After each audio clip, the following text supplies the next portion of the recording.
Hi guys, good morning. Manguha tayo ng sili guys. Ayan dami ng sili na hinog. Ito Yan. Magubat na yung aming tanim. Lagi na kasing umuulan sa hapon. Kaya yung taniman namin ay masyado ng masukal.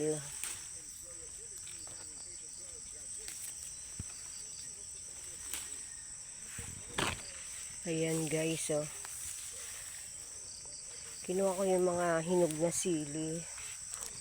Yan.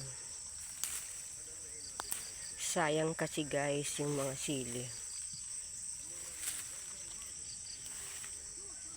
Ito Yan.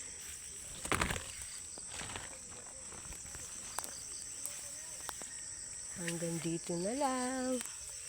Thank you for watching guys. Bye bye.